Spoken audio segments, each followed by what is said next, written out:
Hello and welcome to Get Rich Slow, the podcast that challenges the conventional get-rich-quick ideology and instead explores what success really means and how you can achieve it. I am Hannah Martin, the founder of Talent Ladies Club, and today I am joined by Rachel Green, the founder of Social Media Mums Boss, for an episode on social media management. Hello, Rachel. So good to be here. Thank you. Yes, thank you for agreeing to join. There's one question I always ask my guests before we get into the topic at hand, and that is, what does success mean to you? For me, it's quite simple, actually. So I think success personally for me means making a difference to other people. So when people come to me and they say, oh, you've really helped me, you've really changed my life, then I feel like I've done a good job. And that's what makes me most happy. Definitely. Love that. Great. So having impact, I guess, positive having impact in the world. Absolutely. Excellent. So let's get into what it is that you do. So what's your background? And I know that now you manage a social media manager business. Is that correct? So what's your background and how did you get into that? If I've explained it correctly. Yeah. So I now I have two kids, but before in 2018, I had my son. He was at nursery and I was looking to do something more flexible around him. So my background is in the PA world. So I was in the corporate world, I was working for a CEO, and my job wasn't very flexible and I didn't really enjoy it either. So I was looking around to find something, to see if I could do something from home that would allow me to earn a great income, but also have that flexibility around my son. And I couldn't really find anything. I did fall into network marketing. Wasn't the best decision. Quickly kind of came out of it, tried it, didn't work for me, didn't enjoy it at all. And I was kind of really disappointed actually, because I was kind of sold the dream. Didn't work out. So I carried on with my job. I was missing out on my son because I was getting up really early. I was working very long hours and I felt really miserable. And it wasn't until my daughter was born that I decided to look around further. She was born prematurely. She was only £1 10 when she was born, and it kind of really woke me up. Like, it really shook me, and she's fine now, but it was a bit of a roller coaster ride. And I promised myself at that time that I wanted to really make the most out of my life. I wanted to be there for my kids. I wanted to have that flexibility and freedom, which I didn't have. So shortly after, I went back to kind of Google and I started looking for work from home jobs and opportunities, and the VA kind of world came towards me, like which is the virtual assistant world. And so I kind of looked into a little bit more detail about that, and after a while I decided, yeah, I'm going to give it a go. So I literally quit my job, took a bit of a risk and decided to start a VA business from home. But very soon after that, I worked out and I found that a lot of business owners needed help with their social media. So I was like, oh, okay, I didn't really know that it was a thing at all. I didn't know that you could work for another business and manage their social media. So I actually took a diploma in social media for business, and I started offering that service, and I soon then really specialised in social media because it was in such demand. And that was in 2018. And now, 4 years later, I actually now help other mums to build and start, grow and scale their own social media manager businesses from home. So I teach them what I've done and really kind of give them that opportunity that they can work from home, they can earn a good income, and it's completely possible. And you don't need to go back to school and get an education or qualifications. So that's how it kind of, happened. So working as a social media manager, what sort of thing do people do? What does the role entail?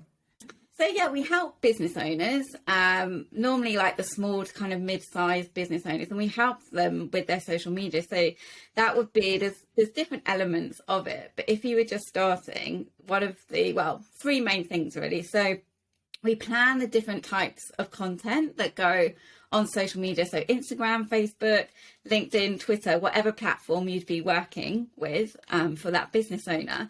And we would plan the different types of posts. So you're probably all aware, scrolling through Instagram, you see all of these posts from different businesses. Now, someone's put those posts together.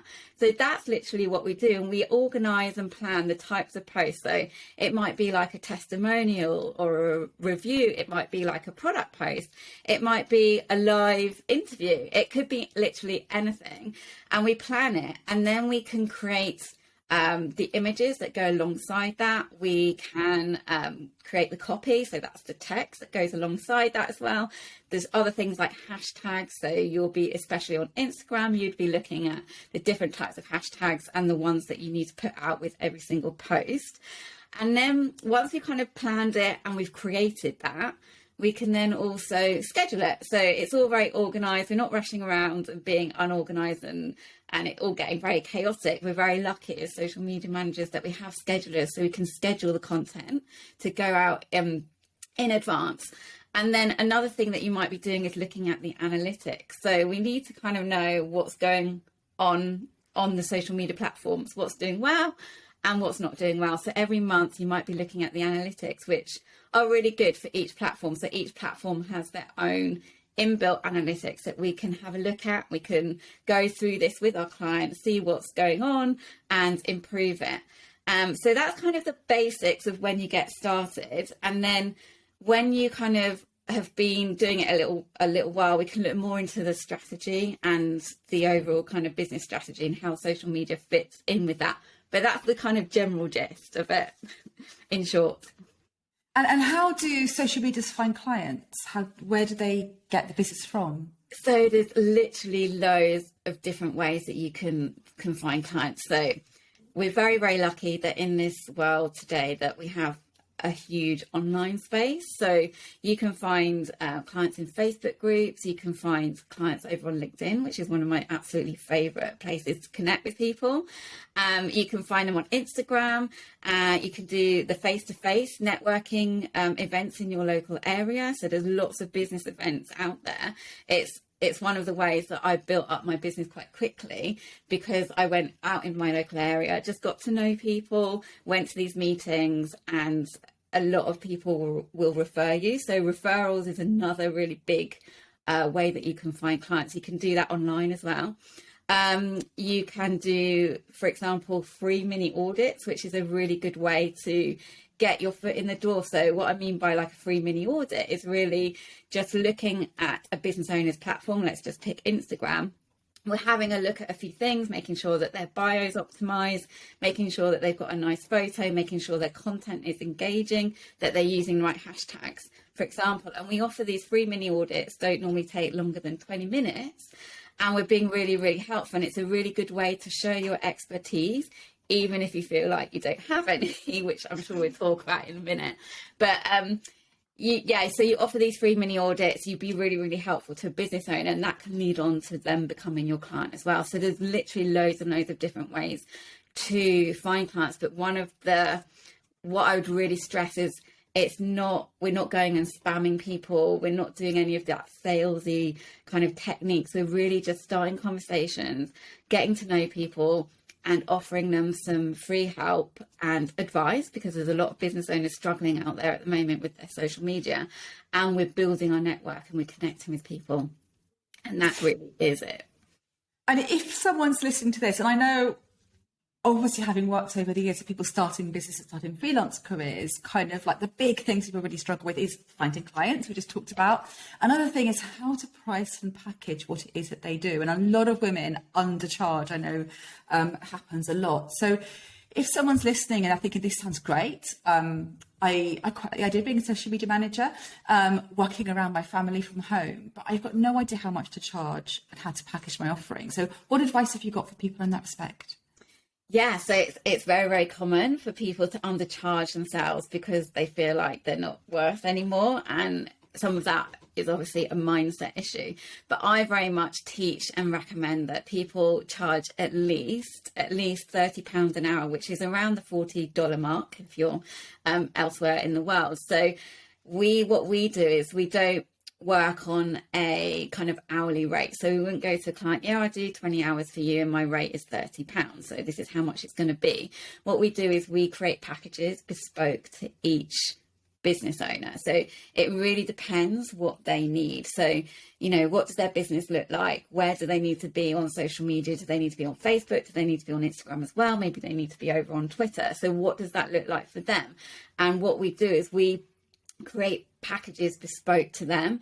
And we do that. We do like work out how much we're going to charge them through our hourly rate. So say, for example, you are going to charge your hourly rate's £30.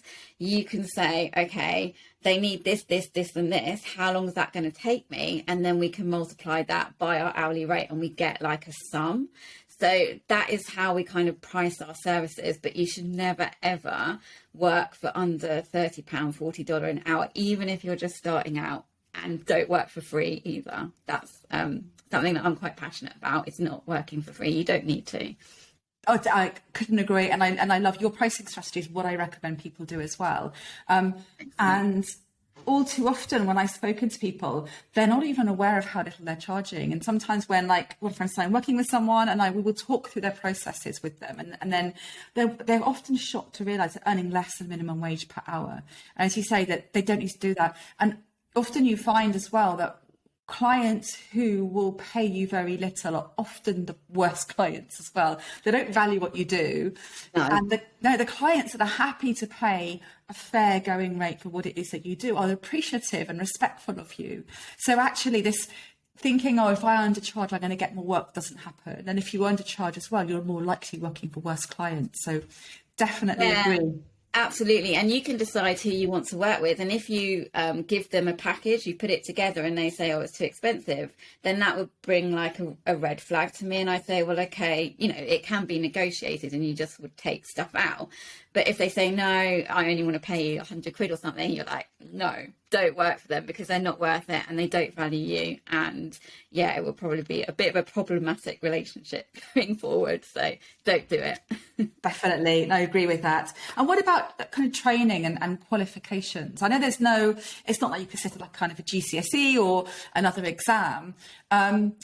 And there are people who go out and do, maybe they've been using social media themselves, but do people need qualification training? And I think a lot of people probably would want it anyway to feel like they were fully equipped and had support. So what do you think about that? Yeah, I mean, you don't need to go back to school. You don't need to get a qualification or a degree in social media. It's something that I never had, but most likely you will have transferable skills. If you're using Instagram just as a hobby or Facebook or you're in Facebook groups, you know a bit about social media and you can apply those skills and help another business owner. There's also like some really good resources out there, like free resources as well. So there's something called socialmediaexaminer.com and they talk about how you can do all sorts of things online with social media. So they have like articles, they have videos, so you can really build up your knowledge. And there's another one called Social Media Today, which is another great resource where you can learn lots more about how to work social media for businesses. I do free trainings as well, so you can come and hop on those, and we do like a 5-day free training program, and we talk through all about how to get started and how to find clients in more detail as well. But you don't feel like you need to be an expert in social media, because you absolutely don't. All of the people that I've helped are not experts. They have like some kind of basic knowledge because they've been on the platform themselves. And when I first started, I definitely I was hardly even on Facebook, didn't even have an Instagram account. And I just built up my knowledge. And when you start working with someone, you will start learning. And I always say, like, if you want to practice on your own socials. So go and start a Facebook business page, go and start an Instagram account and start practicing and utilizing those free resources and get more familiar with them and get more confident with them. But you absolutely do not need like qualifications or anything like that. And what about technology? I mean, like, one of the things I think that puts people off or makes them kind of nervous about it is that they're going to have to master technology to do this job. Is that true? What kind of things can help people and how easy is it to master? Yeah, I mean, again, we're very lucky with the online space and the tools that we have available to us. So even if you're not technical, it doesn't matter at all. There's lots of great kind of tools that you can use, and I can talk about a few of them in a minute. But what you'll see and what you'll find from them is they're very intuitive, they're very easy to use as well. And there's lots of people in my world who feel like I don't know anything about tech. And it can put them off, but it doesn't have to, because it's very, very easy. And there's also Google, which is like our best friend, because you can go and say, how do you work this? And there will be some video or some tutorial on how it all works. But there are some amazing free online resources that we use as social media managers that help us an awful lot. And you don't have to be technically minded to use them either. Excellent.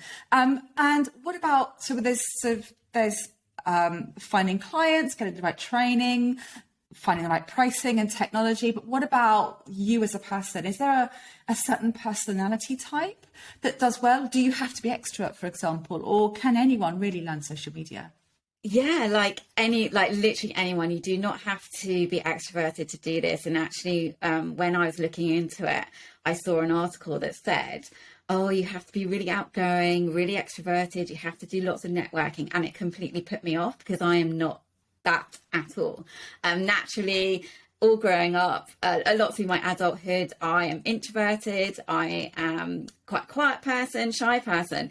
So when I read that, I was like, oh my gosh, I can't do it at all. But what drove me and ignored all that, because it's complete rubbish, is that I wanted something flexibly that I could do from home that was fun as well. And I am a great example of someone who you don't have to be extroverted, and you will grow in confidence as well. Yeah, you might be a little bit scared to begin with, and it is a scary thing, like running your own business and starting that. And I felt like, oh my god, how am I going to find clients? How am I going to do this? How am I? I'm not business minded at all. How am I going to do all of these things? And it is a worry and stuff, but you just get on and you just do it. And if you've got that drive and that motivation and that reason why, then everything else will just it will just be obliterated, because you will be so passionate, because you want to make a success of it. And things might seem scary, like going to a networking event. But I would say to you, just start off small. So if you are someone who is perhaps like shy, lacking confidence, the online world is amazing for that, because you can connect with people on LinkedIn or Facebook or Instagram and do it really easily. You don't even have to leave your house. So it is something that anyone can do. It doesn't matter what your personality is at all. And I would agree with that. And like you, I'm really shy and I'm very introverted. And when we started Times Ladies Club, I learned how to use Twitter. And I built, in 4 years, we had 40,000 followers.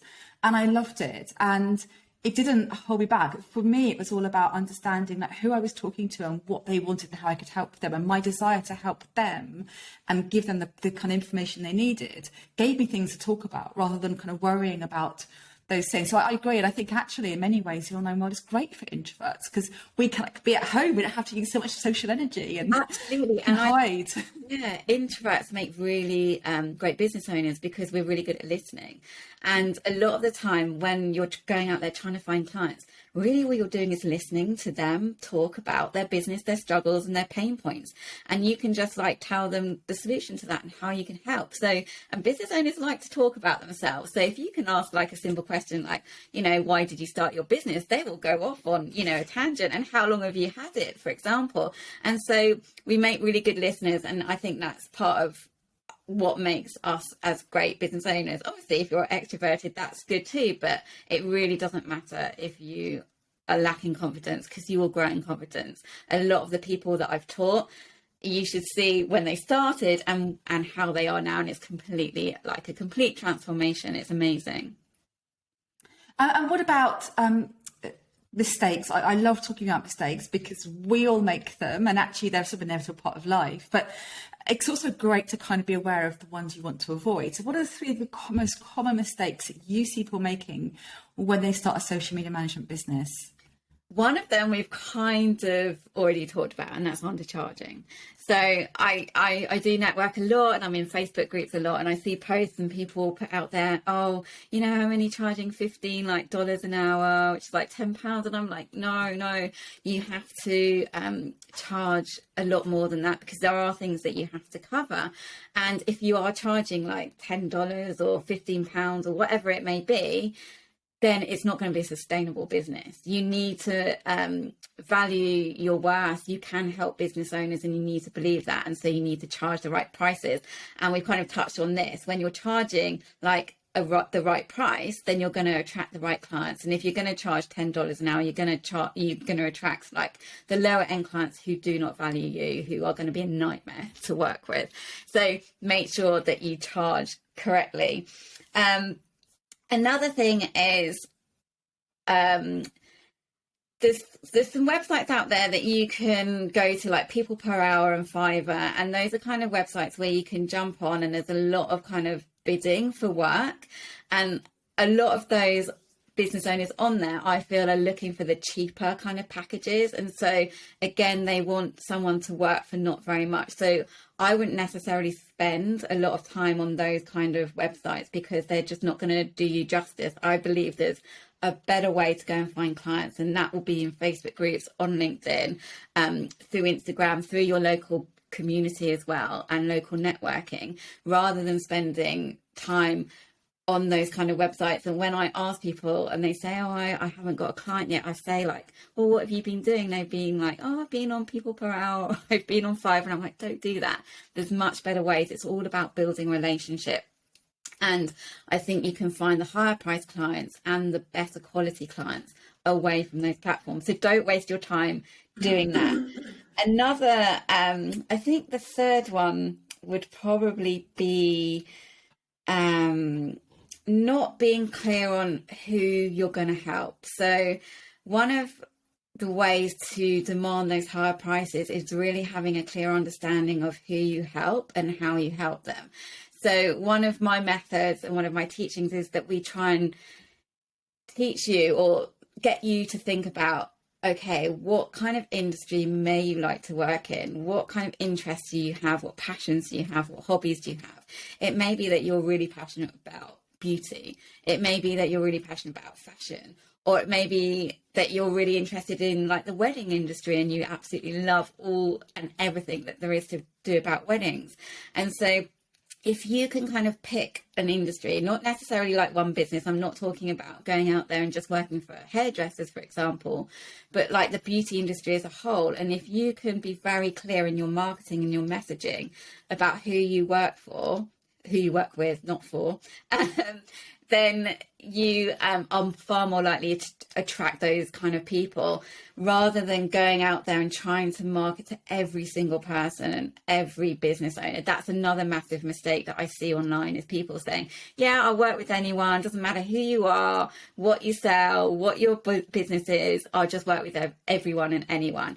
And you're far better off kind of niching down a little bit, because you're going to find better clients that way, and you're going to stand out from the crowd as well. I think that's three. Was that three? I think it was three. Yeah. So pricing, niching, and where to find clients. Yeah. So talking about kind of earning money, how quickly is this a job where you can earn money quite quickly? Does it take time to build up? How fast do people earn money doing this? It's definitely, I say it's definitely not one of, the get rich quick scheme. It's not one of those. It's not like you're going to start tomorrow and next week you're going to find clients. It does take time, and it really depends how much time you've got to put into it as to how quickly you're going to get the clients. So I've known people to get clients within a month. Now these people are probably working quite a lot of hours to go out there and network and find those clients. Some people it takes a little bit longer, but what I would say to you is that when I was doing like network marketing and everything, I was told like this huge thing that you're gonna earn loads of money really quickly and all this kind of stuff. And I don't want to, say that to you, that you're gonna earn like thousands and thousands of pounds in a month's time. It normally takes a little bit of time to gradually build that up, but it is perfectly possible. And I have examples. Amber was one of them. She started working with me December last year, and she didn't have anyone. She didn't have any clients or anything. And she found 3 quite quickly, because what happened was she put herself out there, she went networking, she got her first client, and then that client referred her to other people. So she got her other 2 clients pretty quickly because it was 3 referrals. And that is kind of the way that it can work as well. Another girl, Kerry, she did a similar thing. She went out networking. She got her first client from the networking event, from, you know, going on a one-to-one and stuff. And then that person referred her as well. Another one, Sam, she got 3 clients within, I think it was about 2 weeks. But it's all very different. And then there's other people that I've worked with that takes a little bit more time. So it really just depends on how much time you've got. And if you've got a 9 to 5, for example, you can absolutely work this around your 9 to 5, but it might be that it's just going to take you a little bit longer than someone who maybe is not working and can work, you know, 4 or 5 days a week, every day on their business. So it really does depend. I think that realism and that honesty is really, really important. I'm working with a woman at the moment, and when I work with people, we spend time, like, it's why this podcast is called Get Rich Slow, because I believe in laying the right foundations down. So you're building something sustainable that when it's up and running will bring you in regular money. And she had a call from someone who was trying to get to join a program, and she was told she'd make 7 figures in 6 months. Now she's a fashion stylist, and fashion stylists can only see people really that they can get to, because they had to physically, you know, what she's doing at the moment, had to physically be there and see clients. And, you know, we've been working for a few months and building her website and getting all these things right. And I still, like, I don't know. And luckily she didn't sort of buy this person's program, but I don't know how this person could basically help her turn over £1 million in 6 months, working in a small town as a fashion stylist, when there is so much that needs to be done. And I think it's really important to have that honest perspective just talked about, in that yes, some people may get clients quickly and they may build certain things, but realistically that's not going to happen necessarily for everyone overnight, and that's fine. Doesn't mean you won't get there, but also how likely, if someone tells you you're going to make X amount of money next time, no one can predict that. But also, where's that money going to come from? So I think it's really important to have that honesty and that realism.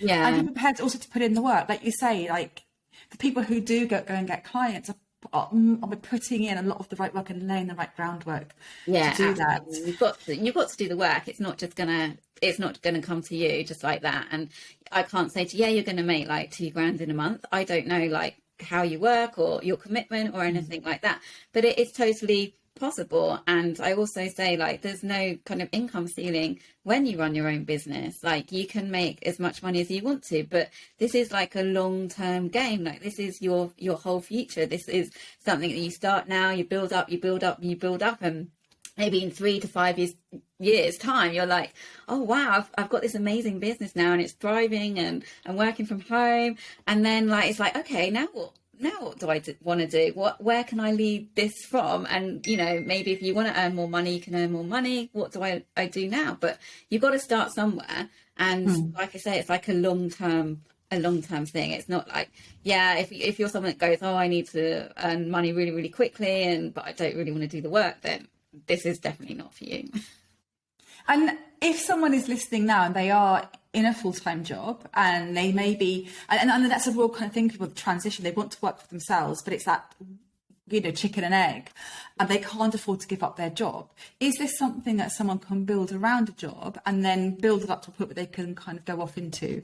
Yeah, absolutely. I've got an example of someone who's doing this at the moment. But what I would say first is that what you'll need to do, so maybe you're working Monday to Friday, maybe you're doing the actual 9 to 5. What you'll need to do is just be a bit organised. So plan your week in advance. So maybe sit down on a Sunday, say, okay, what's going on this week? I've got to go to work. That's a non-negotiable. But what kind of pockets of time can I use for my business? It might be the kids are in bed on a Monday at 8 o'clock, I can work an hour on my business then. Or it might be you can do something in your lunch break, maybe go and read a resource or something and build up your knowledge, or maybe go and network in Facebook groups, for example, for an hour. So you just need to be organised with your time and do that in advance. And I have a great example, Kerry. So she was doing full-time work. She started with me and did the program. And what she's done is she's just built it up and built it up. So she's found her first client. Now she's found like pockets of time while she's working her 9 to 5. Now in a couple of months, she's managed to reduce her hours. So she's now working part-time for her employer, and she's working part-time in her business. So she's managed to reduce the hours, and eventually she will then be able to quit her job. So you just need to build it up. It's going to take you a little bit longer, but it's totally possible. If you really want this and you really want to quit your job, for example, and work from home, then it's totally possible. You just need to be organized and just be realistic with your time as well. Yeah, that's just so true. I remember when I was starting Talented Ladies Club, and I was a full-time freelancer from home. I had a 3-year-old daughter, and she only went to nursery, I think, one afternoon a week, and my son was at school. He was really small. And I remember I kept a diary of how I spent all my time for a couple of weeks.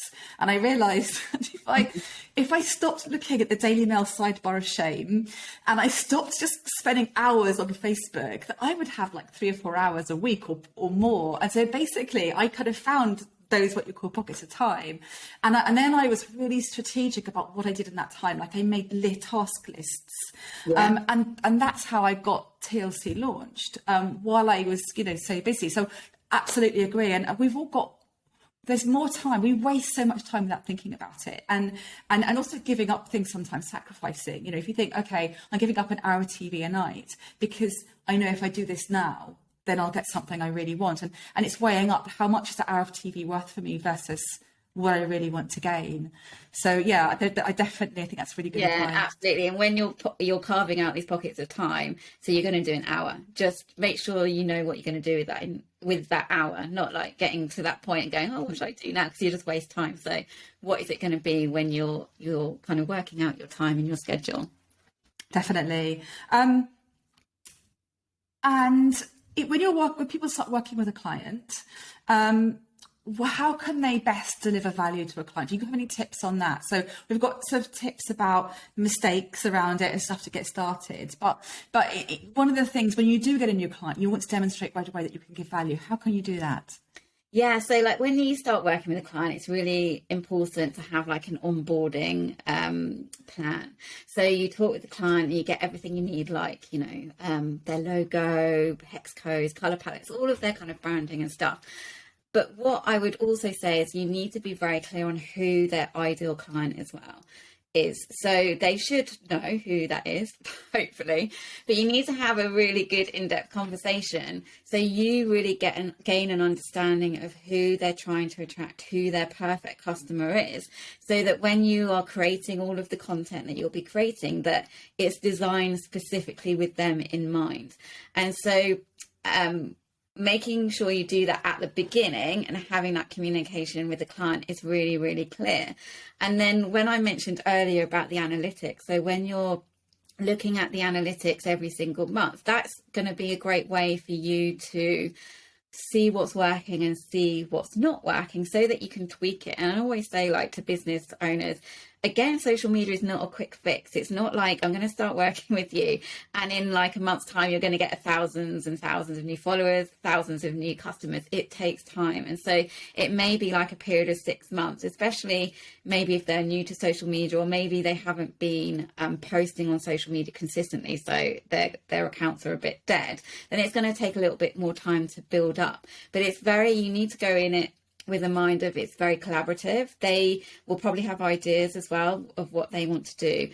And so when you're starting out with a client, that you have that communication and it's really, really clear as well. And again, the other really important question to ask them is like, what is their objective of social media? What do they want to achieve from their account?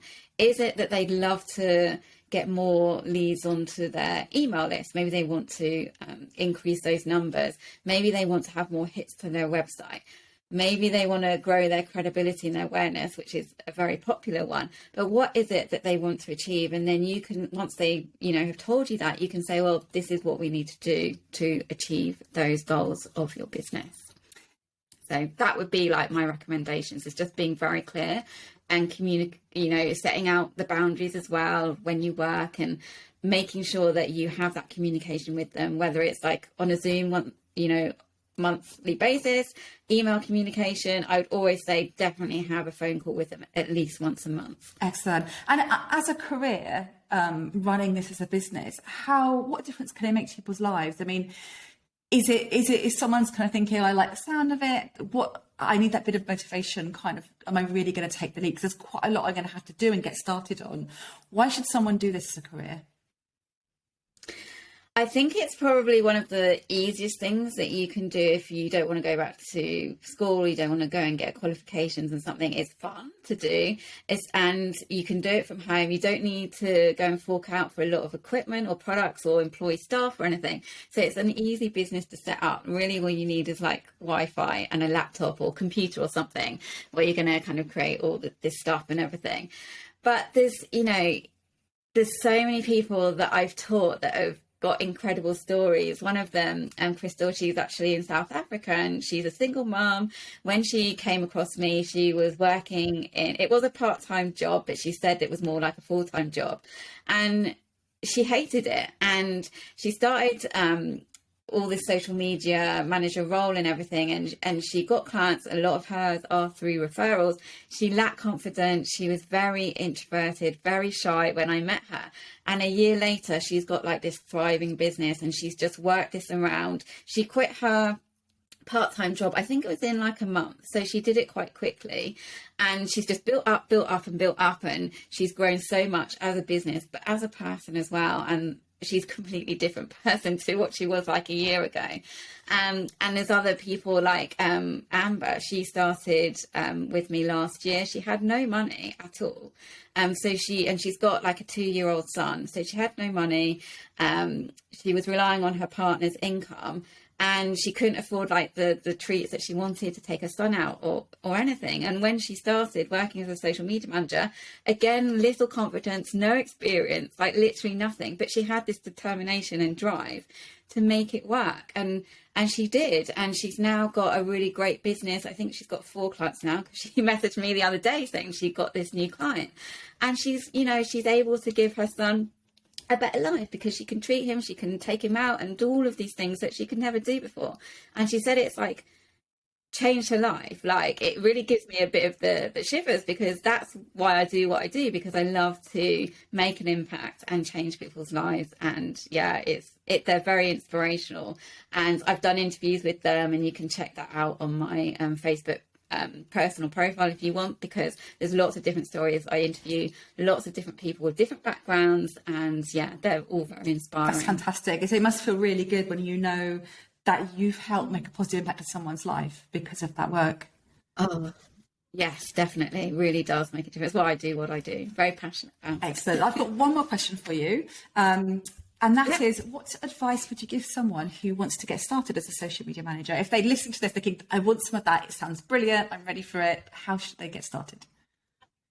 I mean, the easiest way is to come and do the 5-day free training that we do. It's 5 days. It's obviously free. You'll go away at the end of that knowing exactly like what's involved, what it's all about. You'll go away knowing exactly how you can start finding clients, and you can literally go out and find clients. There's people that have done the challenge and they've gone out there and they're full to capacity now with clients. So it's really, we put a lot of work into it. There's a lot of time and energy, and we help and answer all of your questions. You have worksheets and little workbooks so that you actually get started and actually do it, rather than just absorbing the knowledge. We get you to do a little bit of work. Shouldn't take too much of your time, but I feel like this is why we put on this event, to help people who don't really know what it's all about, who haven't quite got started yet, but really want to know more about it, how to get started and how to start making money as soon as possible. So definitely come in and join us. We do them throughout the year, and it's probably the best way to get started for free. We give you loads and loads of information, like literally tons of it. So definitely come on board, and it's a lot of fun. We do it in a Facebook group. There's lots of other mums going through it, and non-mums as well, and we have some blokes in there as well. So yeah, you're all welcome to come and join us and take advantage of that. That's what I would Excellent. do. Brilliant. Thank you so much. So if someone wants to find out more about you and what you do, where can they find you? So my handle, so I'm on Facebook and Instagram mainly, and that is the official Rachel Green.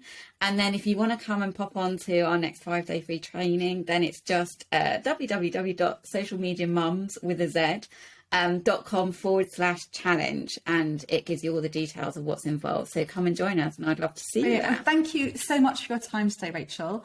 I'm sure that it's inspired some people and given them lots of advice. So thank you. You're very welcome. As very, very happy to be here, and lovely, to be here for your listeners.